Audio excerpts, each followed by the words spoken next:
Buongiorno, bentornati al sussidiario italiano. Welcome back to the sussidiario. Thank you for choosing this video. In this video, we will deal with the genere, masculine or feminine, and we will see how the disappearance of a third gender, the neuter, from Indo-European languages and from Latin and Greek into the evolution of the Italian and the Romance language triggered some potential confusion. And we will solve this confusion by finding the way in which Italian deal with grammatical gender. So having just one or two genders, many things are squeezed out. And we will see that. We will see that in the due course. But now let's start just reading some sentences and translating. La donna è bella. The woman is beautiful. This is clearly feminine, you see. Donna bella. Il ragazzo è simpatico. The kid is nice. Ragazzo, masculine. Simpatico, masculine. The adjective does the concordanza, no? Is at the same level at the name in terms of gender. But le studentesse, and that's plural feminine, the students are paying attention, they are watchful, right? So feminine plural goes to feminine plural. L'uomo è cattivo. L'uomo, the man, is bad. That man is bad. L'uomo è cattivo. Masculine singular, masculine singular. Name, substantive, adjective. But, and here we start having a little bit of difficulties. Il problema è difficile. So what gender is il problema? Now, if we know a little bit of Italian, we know that il is the article for masculine, so problema, even though it ends by a, is masculine, okay? And that's a convention. We convey that. And, well, that comes from Greek, so it's many words that are masculine and end by a, have an ancient Greek descent, and so problema, schema, teorema are all masculine. È difficile, that's an adjective, right? Difficile, difficult. The problem is difficult, but what gender is that difficile? It ends by e, not by a or o. So we know that if this adjective refers to this noun, it must be, in this case, masculine too. Il problema è difficile, the problem is difficult, right? La sedia è comoda. La sedia, which is not something with a gender, should not be something with a gender, at least a physical gender. La sedia, the seat, the chair, is comfortable. But we know that in Italian, you need to know that seat, the word seat, la sedia, is feminine. And when you start to get some experience, maybe adding the article, the appropriate article, will help you figure out the gender of the name. Right? So la, feminine, sedia è comoda, feminine. But il clima è imprevedibile. Here we have some more issues because clima ends by a. But it's masculine. And we know it. We need to know it before that is masculine. Il clima, if we refer to the article, is unpredictable. And this adjective that refers to environment, the climate, is masculine and ends by e. So not all adjective and noun that are masculine end by o, and the feminine end by a. Don't be like my dear friend Fritz from Germany that once told me something that I'm gonna tell you, okay?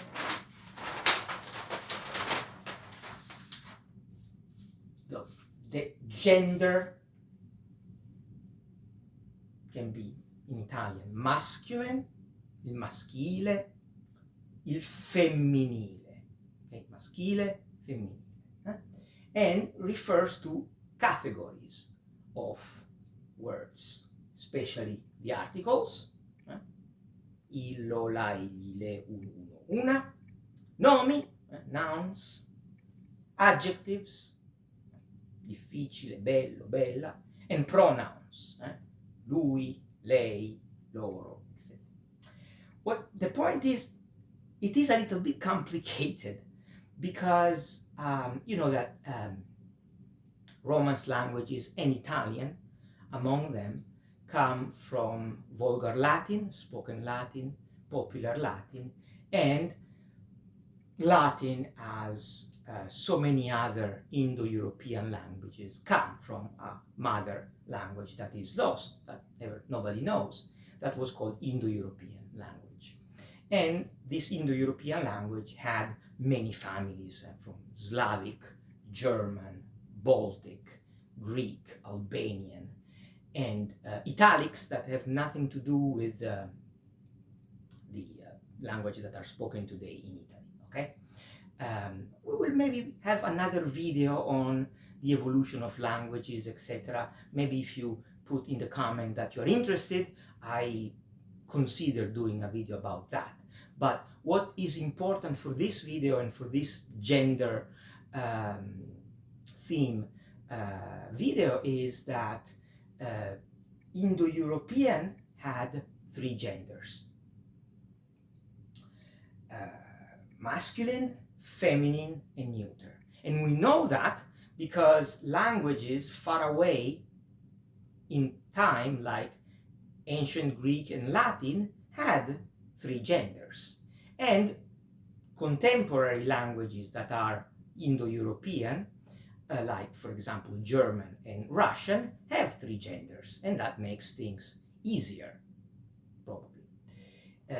Romance languages, so you know what Romance languages are, do not, only have 2 genders. So with the end of the neuter,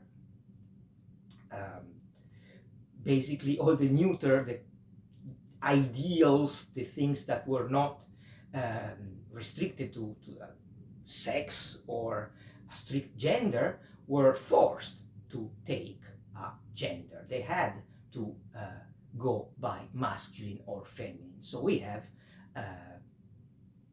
words that actually have absolutely nothing to do with the gender, but are feminine or masculine, like ceiling, il soffitto, is masculine, but the door, la porta, is feminine, the window is feminine. And ideals, la virtù, is feminine. Why? We don't know. The Greek and the Latin, and tedesco and russo, no? Le lingue romanze non hanno il neutro. So we are forced into just 2 genders. So from 3 to 2 genders. Usually, and let's go back from Neo-Latin and from Indo-European and from ancient Greek and Latin. Let's go back to our beautiful Italian.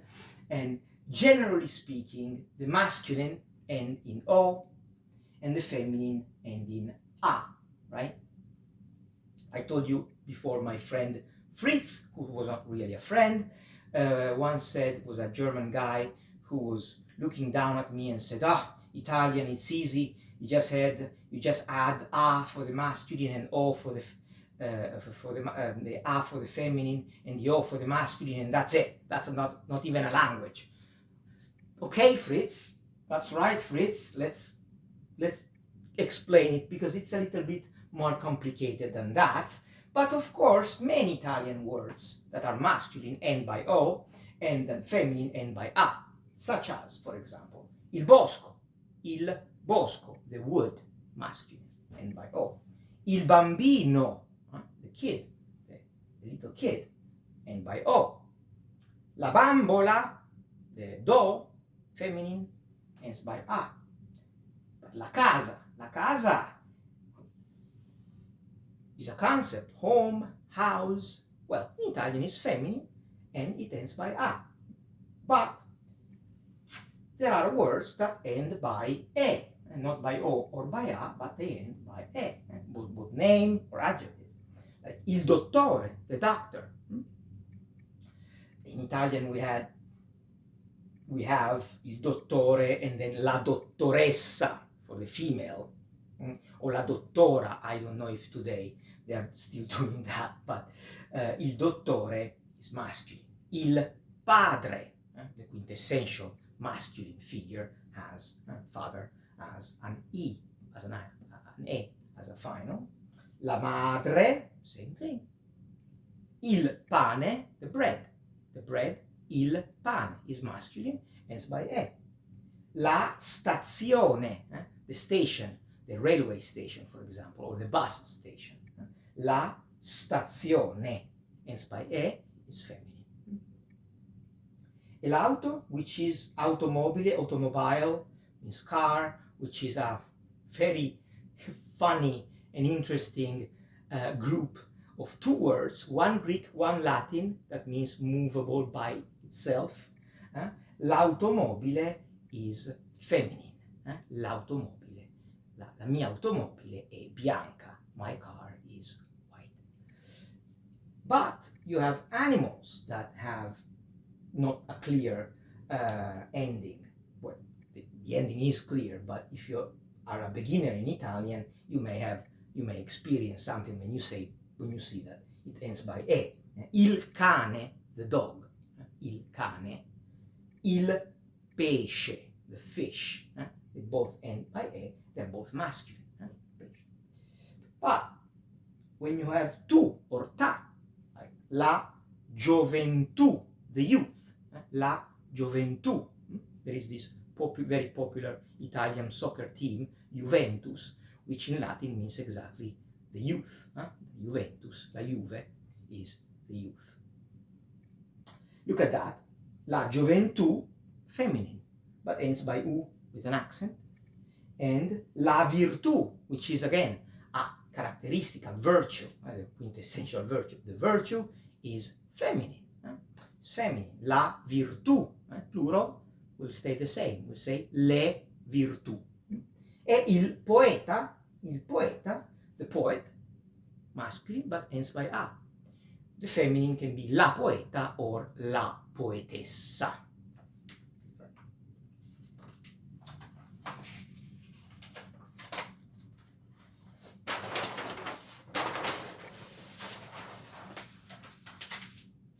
And, well, thank you for listening to that. Thank you for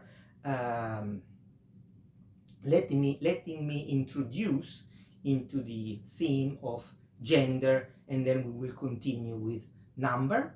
That are two concepts that we should put on videos, because we will go back to them, and we'll do a lot of practice, but I think some more theoretical and some more let's say heavy videos are necessary, so we can keep them as reference for the future, and you can go back and watch it maybe if you forget any part, and we will elaborate on that. So as usual, I really am thankful that you took the time to watch my video, and please comment if anything is not clear, if anything can be bettered. I really appreciate it.